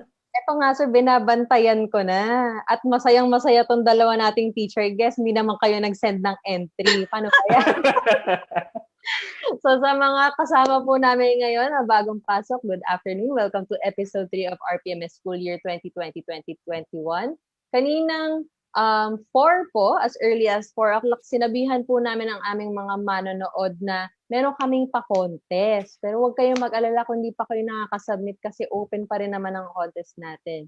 So, we asked our audience to answer this reflection question. After this orientation, how has your perspective in the RPMS changed in view of the new normal? Again, after this orientation, how has your perspective in the RPMS changed in view of the new normal? So kung mapapansin nyo sa comment section natin, halo-halo ang sinasabi ng ating mga manonood. May mga comments, may mga tanong, pero meron din bilang mga questions and then meron silang hashtag na RPMS, yes na yes sa RPMS. And mga ma'am and sir, ito na po ang pinakahihintay nyo. I think Sir Angelo, we can announce na finally ang ating first 5 winners ng ating limited edition collector's item na HRO XL t-shirt. Wait, kunin ko lang po yung kodigo ko mga ma'am sir. Sir Angelo, kayo ba meron kayong copy dyan? Ako muna ang magbabasa for this round.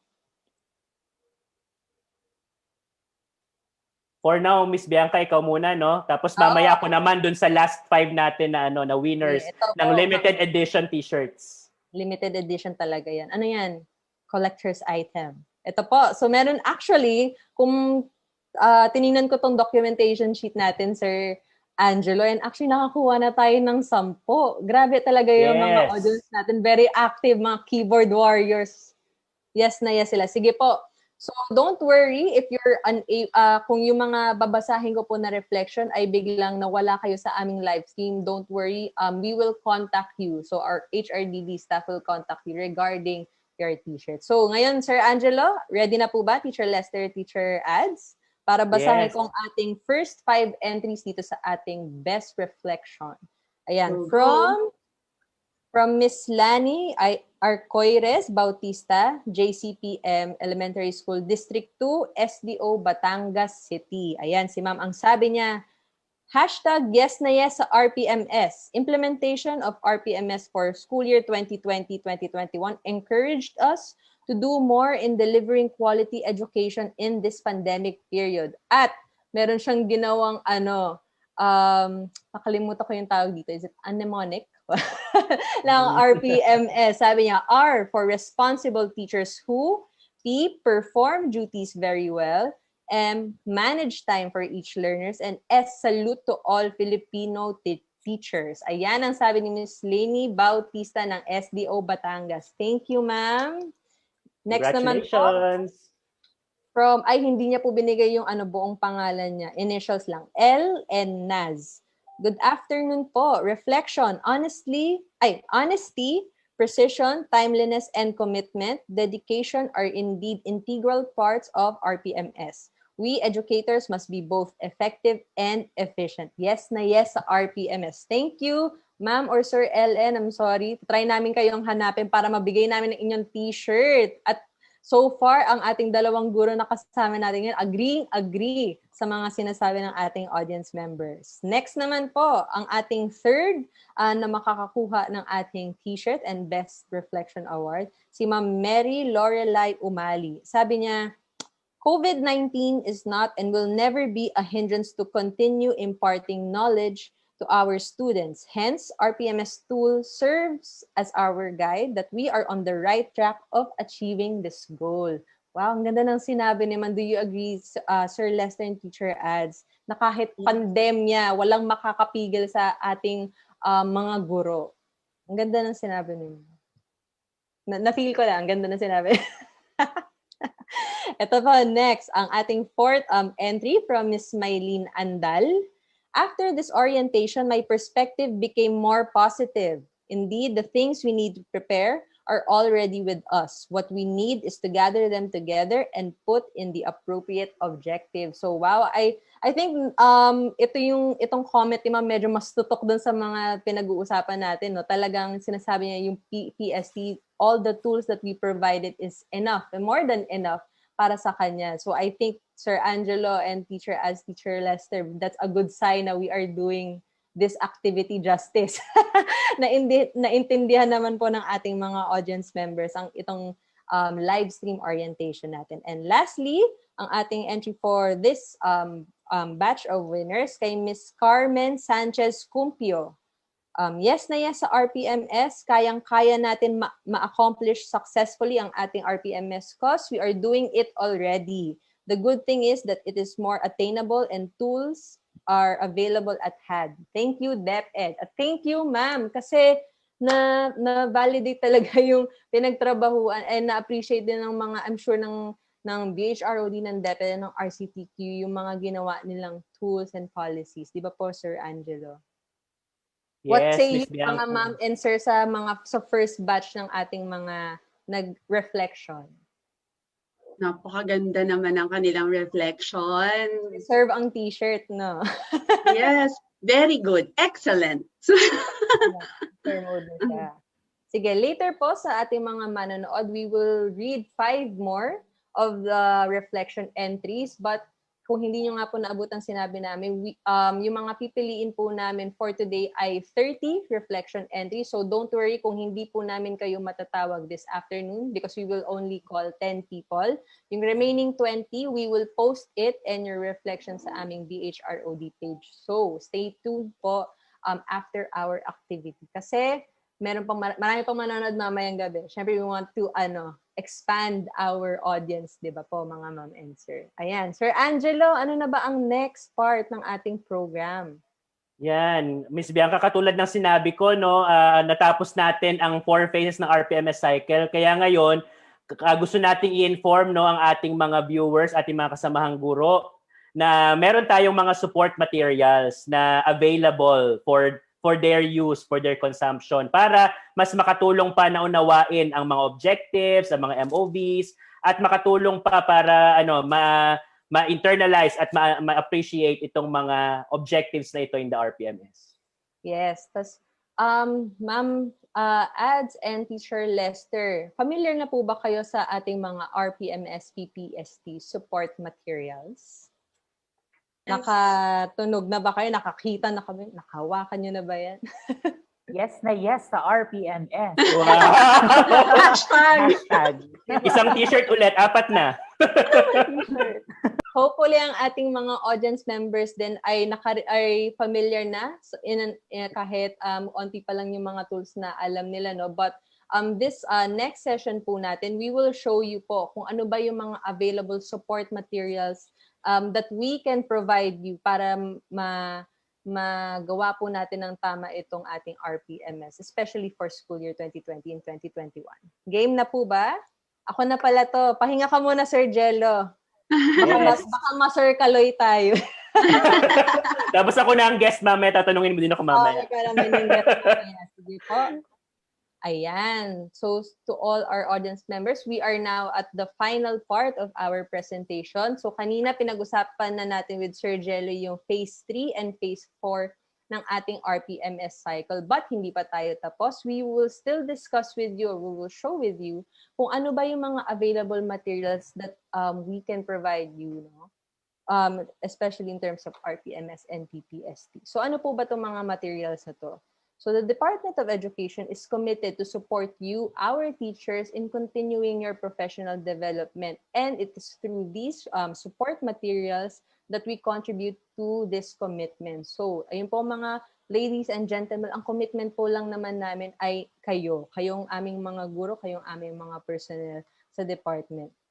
And then specifically through the PPST support materials, you, our teachers, will be able to identify what you need to know and what you will be able to do as proficient teacher. So yan yung talagang gusto naming mangyari with these support materials. Once we give them to you, once we provide you with all the digital or hard copy resources, ang goal naman po talaga ay ma-improve namin ang inyong practice.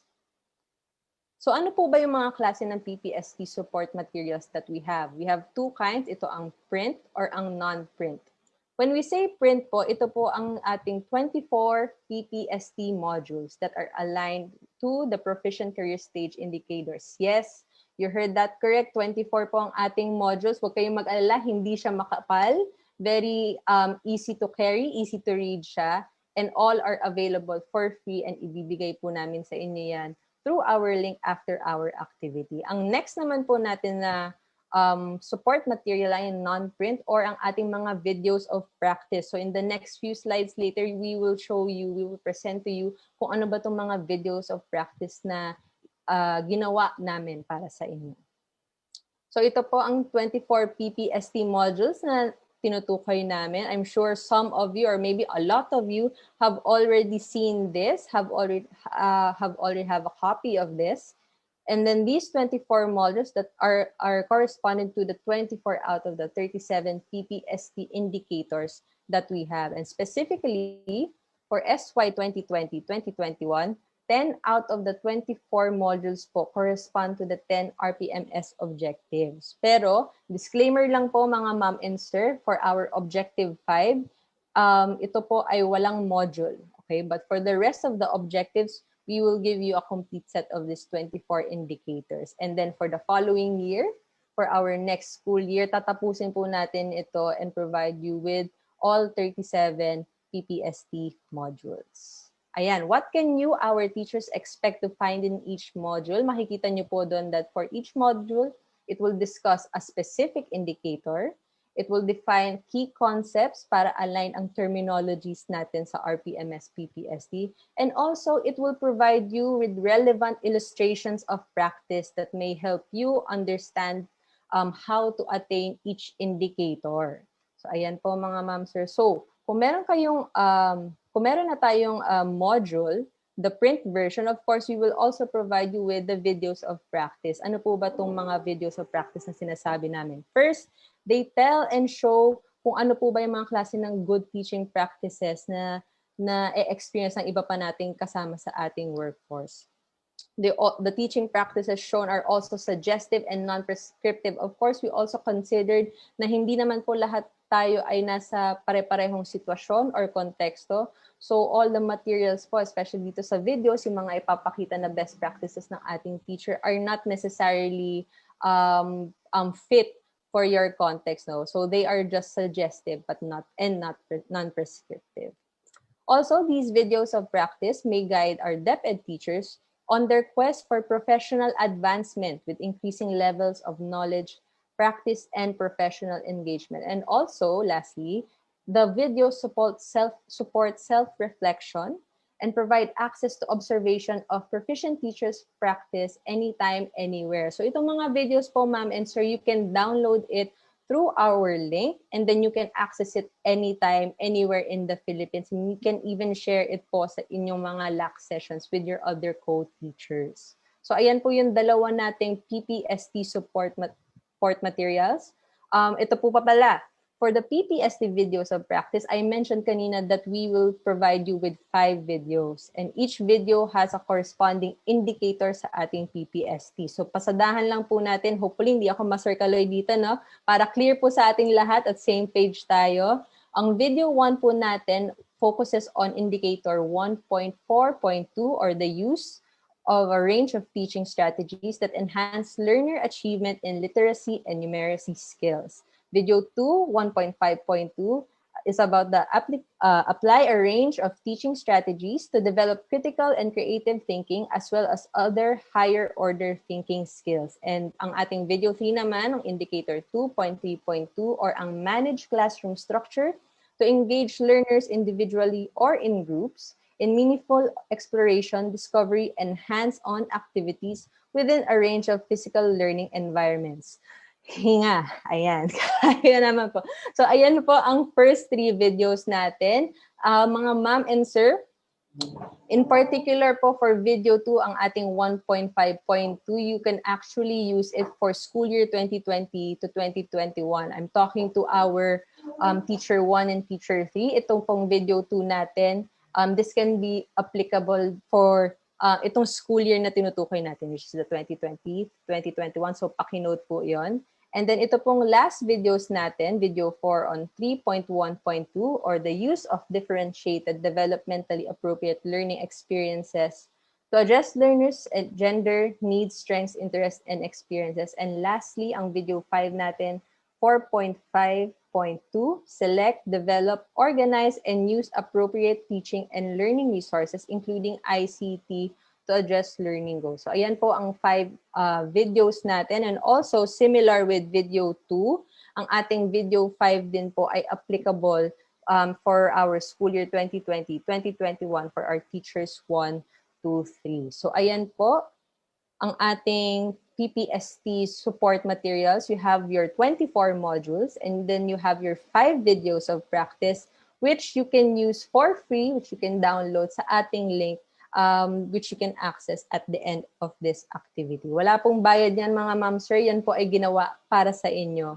ng ating mga kasamahan sa DepEd. Ngayon naman po, Ma'am Biancs, binigyan mo kami ng tools. Para saan ba to?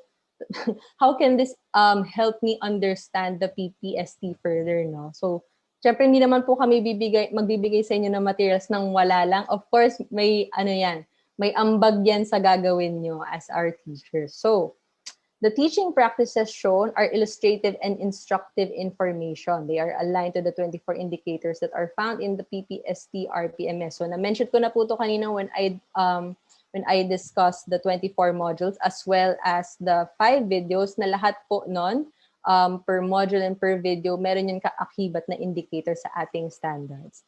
And then also, through our support materials, teachers can strive and thrive in their teaching practices for your career progression. So of course, ang goal po talaga natin is for our beginning teachers, hopefully they will go on to the next career stage to be proficient, and then from proficient, maging highly proficient, until ang ating mga HP ay maging distinguished. Ayun po talaga ang pinaka-goal natin dito with our professional standards, to get to have quality teachers serving our nation. And lastly po, the support materials may also encourage creativity and innovation to achieve the target indicator at the certain level. Like I mentioned kanina, especially dun sa videos, you will see instructors na may kanya-kanya silang way of doing things. So even though na hindi siya applicable sa inyong setting, it might inspire you to think of other means or to think outside of the box kung paano nyo pa mai-improve in inyong teaching practice. Ayan po. So, first, the first part of our support materials, we talked about PPST materials, support materials, which is the videos and the 24 modules. Ngayon, meron naman tayong RPMS-PPST support materials. Anong pinagkaibang nun? Syempre ngayon, dinagdag namin yung RPMS. May link. Kanina, PPST lang, focus na on the standards. But now, these succeeding materials will help you understand the link between our RPMS as a system and then ang ating PPST as our standalone document, no? Ayan po, to summarize the next few slides, ito po ang i-expect nyo from us na RPMS PPST support materials. We have 1, 2, 3, 4, 5, 6 support materials that's same with the 2 previous ones I mentioned.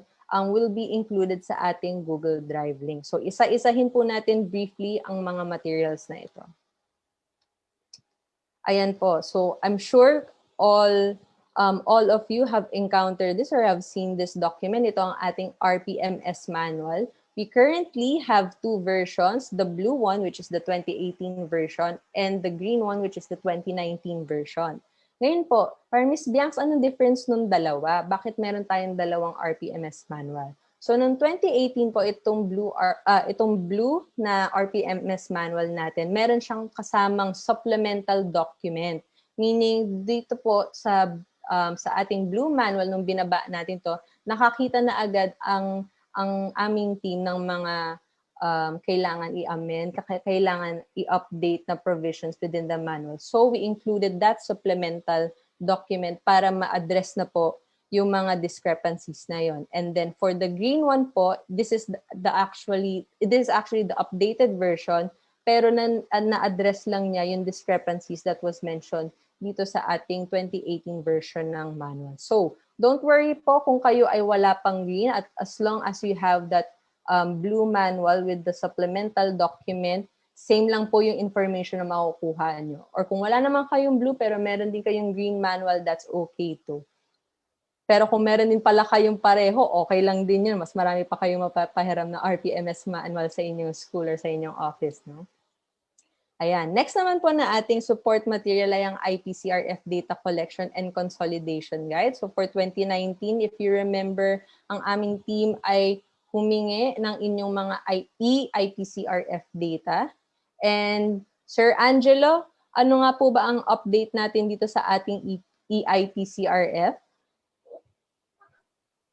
Ayan, Miss Bianca, meron na tayong nag-gather na natin yung IPCRF data from school year 2019-2020 and nakakuha tayo, I believe, ng more than 700,000 na IPCRF data. At ngayon po ay currently nag-gather tayo, hina-harvest natin yon at for further analysis, and that will be those results na na-analyze ay ipapadala natin sa mga regions for them to utilize the results of the IPCRF 2019-2020. Yan yung next na kailangan i-look forward ng field from us because we will go down to the regions and capacitate them on how to do the harvesting, the analysis po, no? Yes. So yun yung mga next activities namin. Next po na support material ay ang ating capacity building for raters. Itong research package na to contains the worksheets, the facilitator's guide, slide presentations, workshop videos, sample portfolios, and a program. So ito pong particular support material na to ay for our raters, and you can use this material to deepen your understanding of the PPST indicator. So yan mga ma'am and sirs, lalo na sa ating raters na katulad ni Sir Lester, available po ito sa ating link mamaya. Ayan, nakangiti na si Sir Lester. Hindi niya makita pero nakikita ko, nakangiti siya. Mukhang excited siya dun sa particular material na yan. So ito naman po, RPMS Facilitators Guide.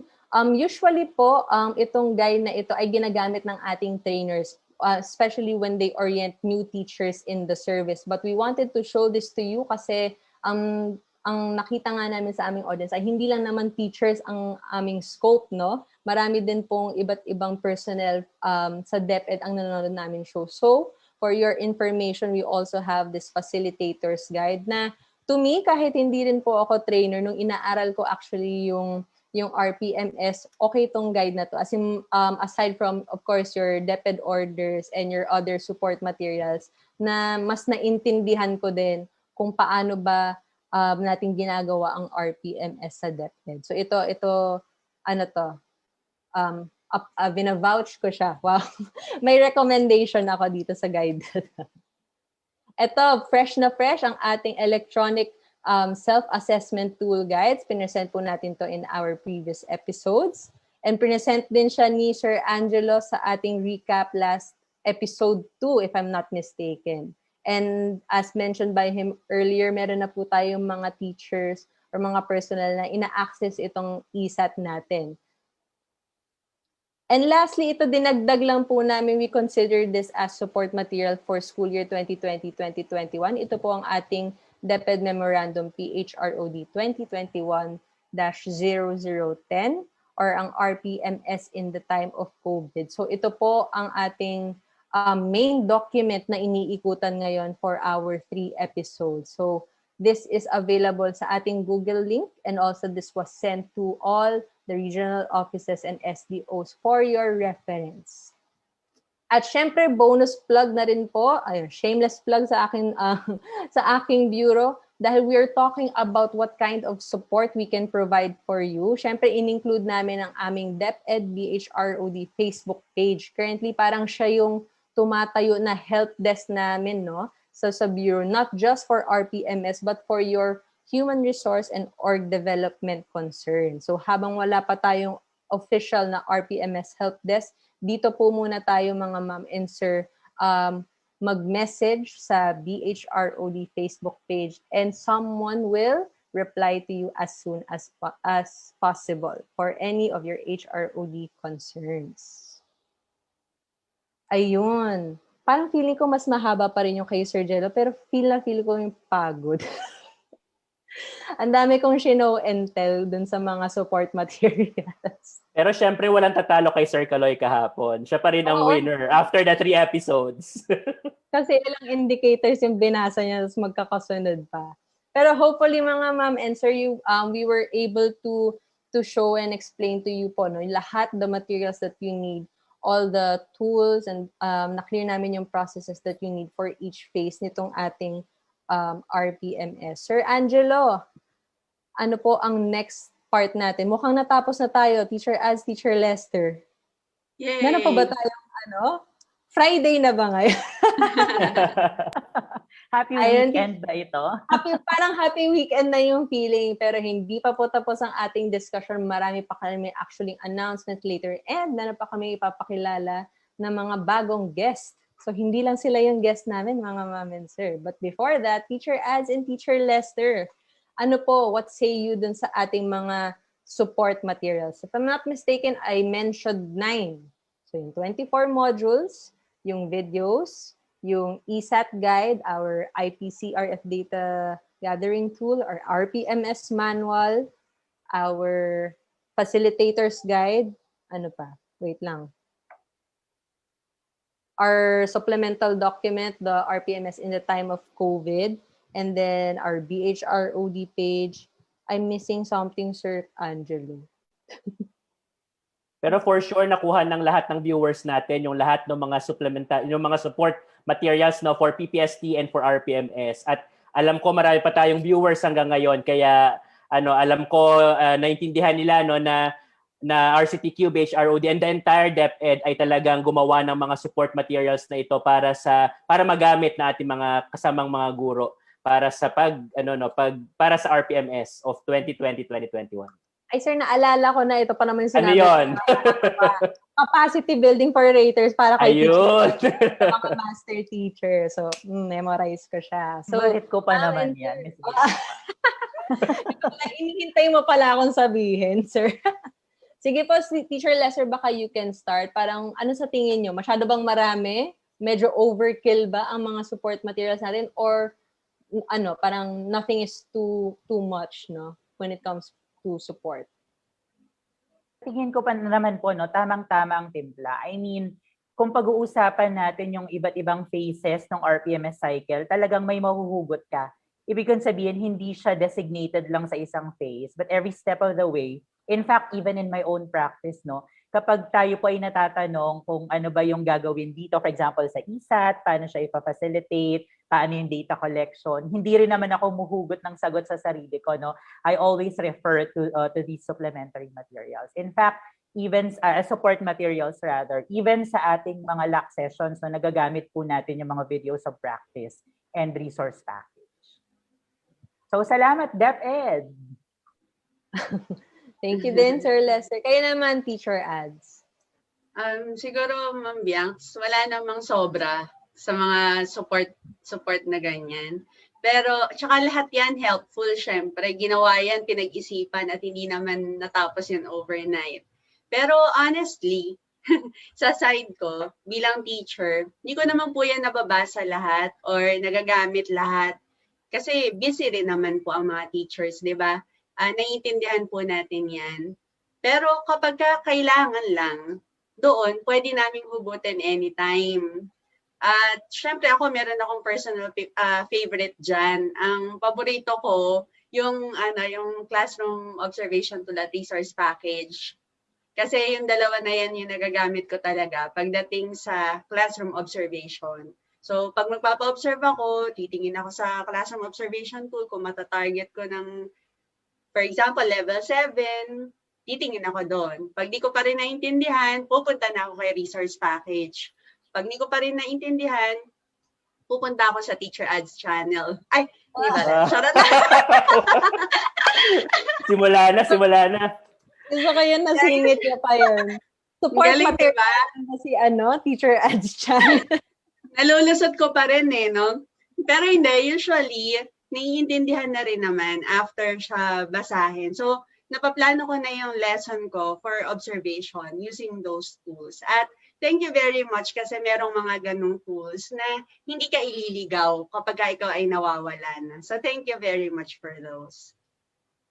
Yes, Teacher Ads. Siguro gusto ko lang balikan yung sinabi ni Teacher Ads. No? Tama naman kasi parang whether you're a teacher or you're working sa SDO, ROCO, marami tayong lahat na ginagawa. And actually, yung mga pinesend po natin na support materials, hindi siya kumbaga required basahin isa-isa. We're not being graded based on kung natapos na ba natin tong basahin or anything. But the point is that the materials are there for your use anytime that you need it. Yun naman po ang purpose ng ating support materials. So on our end, okay lang nga. Tama naman, wala namang sobra. Actually, okay pa nga yun kasi marami kang options to choose from. But what we want is, pag meron kayong problema, if something is confusing, if something needs to be clarified on your sa end namin pero hindi ma-reach ang ating mga focals, ang ating mga website, ang